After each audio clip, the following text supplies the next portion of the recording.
Hello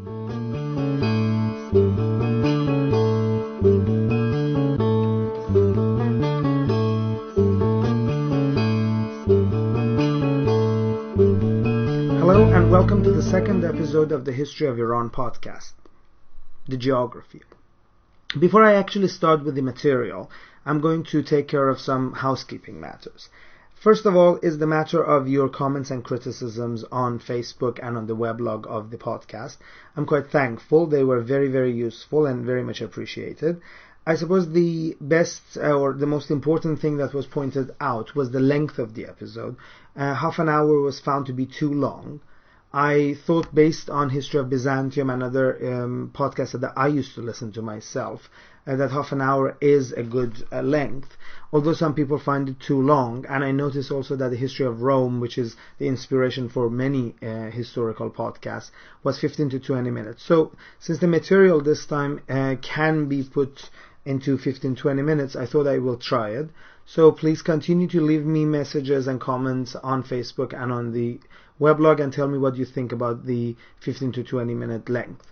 Now the second matter is the matter of the music that you heard at the beginning of the last episode. It's a song called Adam Ma'muli, or Ordinary Man, by a bunch of my friends who are very, very talented Iranian musicians, a band called Kiosk, and they have been very kind to give me the permission to use their song at the beginning of the last episode. Although I'm not sure I'm going to continue doing so, some people also said that it's not very fitting for the material. I'm going to probably change it, so if you have any ideas about the music as well, please help me and let me know. And also tell me what you think about the music I put this time, which is geographical, or historical forces, by Mohsen Namju, yet another very talented, famous Iranian musician. Now, with the material, I thought that it's not a bad idea to give a bit of not geographical lesson, but sort of explaining what geography these podcasts are going to cover, and also maybe giving a bit of geographical information to people who might not be very familiar with the geography of the region I'm talking about. So if you are, maybe you want to skip this and come back in a week when I'm going to have the next episode, episode 3, and actually start with the historical narrative. Although you can just stick around and listen, maybe there are things that you haven't considered, or it's not a bad idea to get familiar with the geography of the region that I'm going to talk about. I've put up a map on the weblog of the podcast. You will see it. It's a map without any labels. I've also named it the topography of Central and West Asia. I'm going to base this episode basically on this map and sort of describe where I'm going with it.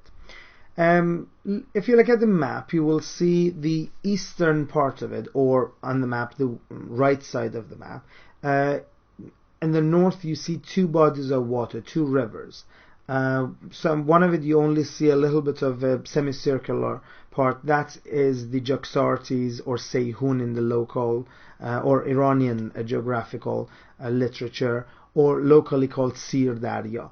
And the one further west, or further to the left of the map, is called Jeyhun, or the Amu Darya in the local nomenclature, or Jeyhun Oxus in the Iranian and in the international word. So, Iranians often know it as Jeyhun. Internationally, it's known as Oxus. It is the name of an ancient river god, Waksh, for that region. And that is the area between those two rivers, Transoxiana or Mavaro Nahr in the Arabic and Iranian geographical literature. That's quite an important area, and it's sort of the eastern limit of where we are going to talk about.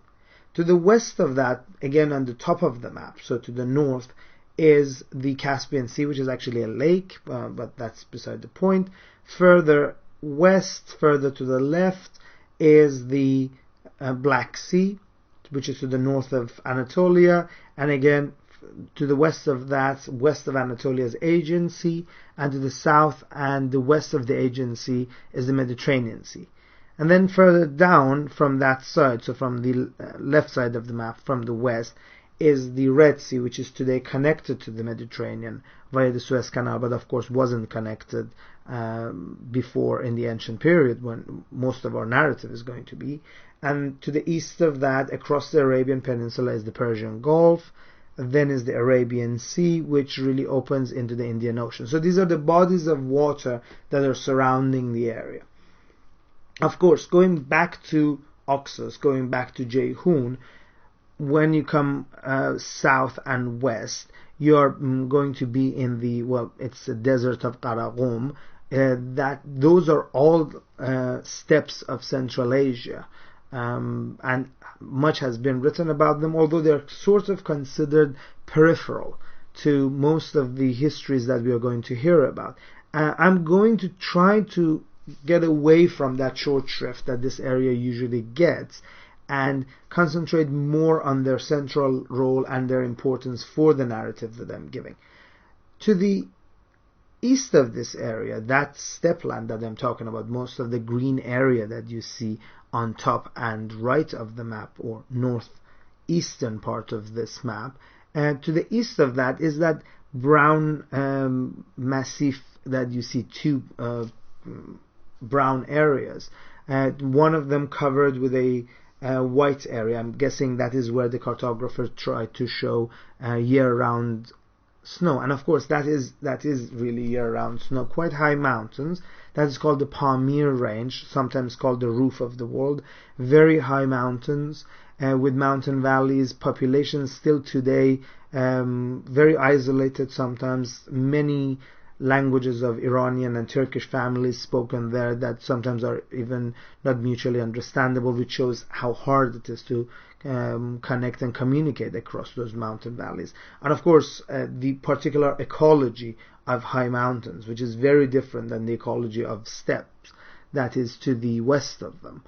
And further down, that other brown area, the massif you see, is the Hindu Kush range, which is an extension of the Pamirs, really. That is now in the center of the modern country of Afghanistan. So to the north of it, between that massif, between the Hindu Kush and the Oxus, is the area that is historically called Bactria or Tokharistan, which again has a lot of importance for the narrative I'm giving.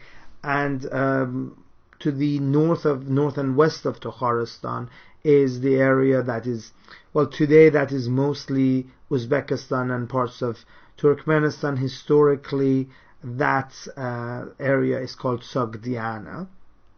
And to the north of that, to the upper reaches of the Oxus, you get to the Aral Sea. You don't see much of it, but that's Kharazm, which again has a lot of connections, cultural, political, economic connections to the areas that we are talking about. Although, as usual, all borders that we are imposing are manufactured, are man-made, are not really any borders on the ground, obviously.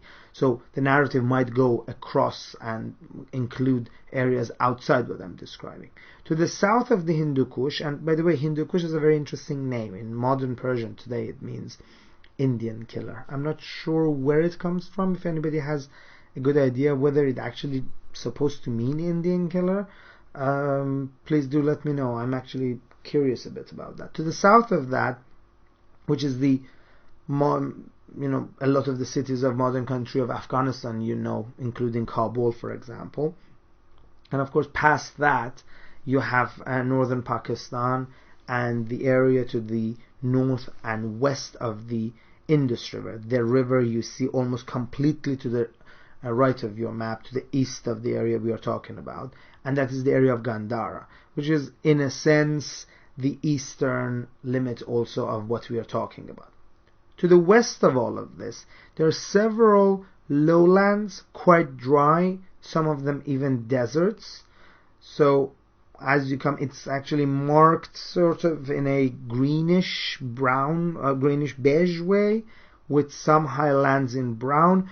Those are the areas where the desert of Makran, the Kavir Lut, Dasht Kavir, large salt deserts, very sparsely populated, very agriculturally limited, historically and even today. And interesting dynamics ecologically with the area around it. And of course, we are going to talk about all of these. If you go north and reach the Caspian Sea, you will see a little bit of a greenish area to the south and east of the Caspian Sea, where the modern provinces of Mazandaran and Gilan in Iran and western Turkmenistan is. And also, of course, the modern Iranian province of Golestan. Those are the lowlands of the Caspian. The mountains just to the south of them are the Alborz, located to the north of the modern city of Tehran, the capital of Iran. The lowlands are very fertile, very important, but in sort of minimum contact with whatever is going on inside the Iranian plateau, and particularly to the west. It has an interesting and unusual dynamic and interaction with particularly political powers inside Iran. Now, further down, further southwest of that region is the great mountain range of Uzbekistan, which to the north, almost exactly in the middle of the map that you have in front of you to the north, is the Caucasus. So Zagros is really an extension of those Caucasus mountains. That area, quite highland population, again, mountain living, agriculturally very limited, and the population that have been isolated, again, have an unusual way of interaction with the powers that are around them, often put in the sense of being very aggressive to political powers and to the civilizations that are around them. And I'm going to, of course, talk about this matter of civilization very carefully and in much detail later. To the west of the Zagros mountain, you have the two famous rivers of Euphrates and Tigris. Tigris is the one to the right, so to the east, and Euphrates is the one to the left or to the west. The area in between them, you would know, is Mesopotamia, the center of agriculture, the center of ancient civilizations, a very important and central part of narratives of world civilization, and very central and important part of our narrative. To the south of that, as you can see, to the head of the Persian Gulf, between the mountain ranges and between the Zagros mountain and the river Tigris, is the modern Iranian province of Khuzestan, or historically Suziana or Elam. Notice that the coastline of the Persian Gulf in that region is not very exact, because historically it was further up, further north, and a lot of the areas that you see now, including southern Iraq, southern Khuzestan, or where the whole country of Kuwait is, was actually underwater historically, or swampland. So the historical civilizations of Elam, and particularly Sumer, where we start a lot of our narrative, was actually located next to the Persian Gulf, or even in the swampland on islands. But now they're further inland and on dry land. So you have to notice these little changes that have happened. Sumer now is not close to the sea, but at the time was actually on the coast. What is west of Euphrates is not really part of our narrative in a central way. Of course, powers that controlled Mesopotamia and Iran and Central Asia sometimes controlled the areas to the west of Euphrates as well. You have powers such as the Achaemenids, who are controlling even Egypt and most of Anatolia and even part of Eastern Europe, northern Greece. But traditionally, we wouldn't consider this part of the central narrative of Iranian history. This has both good and bad things. The cohesiveness that I'm trying to get to this narrative, it has a sort of a cultural thing to it. So I try to pull away from a political narrative of this, and just because an Iranian power, and I mean again from Iran in the broadest sense, has controlled Egypt, it would be basically not fitting within the sort of a cultural narrative that I'm trying to give, And the periods of control, to be quite honest, in the long range of history have been quite brief. So I will talk about areas such as the greater Syria, modern countries of Syria, Lebanon, Jordan, Palestine, Israel, and Egypt, or Anatolia, modern country of Turkey. But those are going to be peripheral. Another area that we should talk about, which is sort of the southern limit of this, is the Persian Gulf area. It is imposed, I suppose, on this narrative that the Persian Gulf coast would be the southern limit, although it's not always the case. You do see a lot of interaction between the western and southern coast of the Persian Gulf, the modern countries of United Arab Emirates, Qatar, parts of Saudi Arabia, and whatever is going on to the north of the Persian Gulf. So occasionally we will talk about this, but again, how much you put it in the narrative is an important thing, and you will see how I'm going to work this out. And now to the north, the Caucasus, I suppose, is an important area to point out.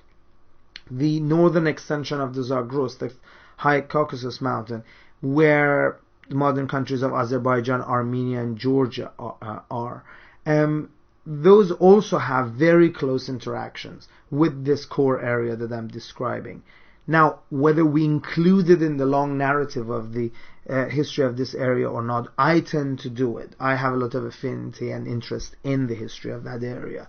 I will include it, and I will try to point out the mutual interactions between those two areas. But again, you might sometimes not hear that area as part of the core area of Iran as it goes.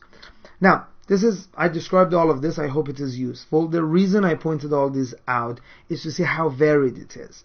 You have high mountains in the east and center. You have large, quite dry, sparsely populated, agriculturally not very active areas in the Iranian plateau. Then you see very, very agriculturally successful areas in Mesopotamia and in Transoxiana, in both areas.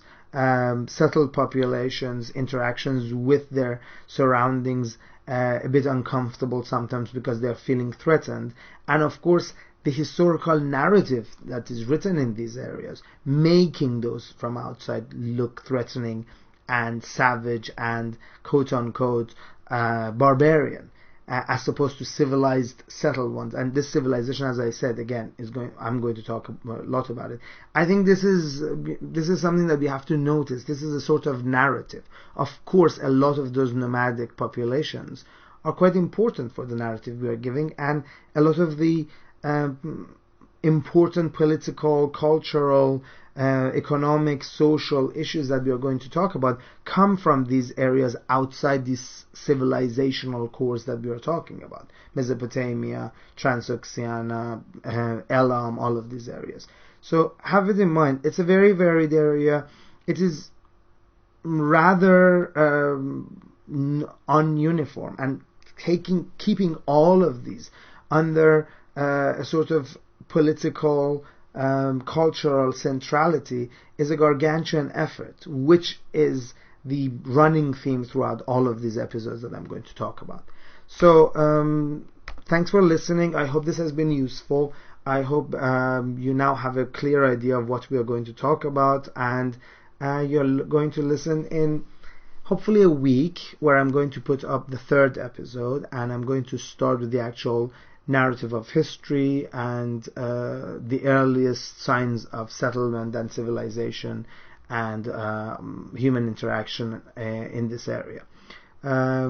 Please check the website. I'm going to put up a particular dedicated Facebook page for these podcasts and update you when the next episode comes out. Of course, if you subscribe through the iTunes or any other subscription services, you will automatically get the updated episode. But check back. I look forward to hearing your opinions and your comments and criticism about this episode and any ideas you might have. Thank you very much, and until then.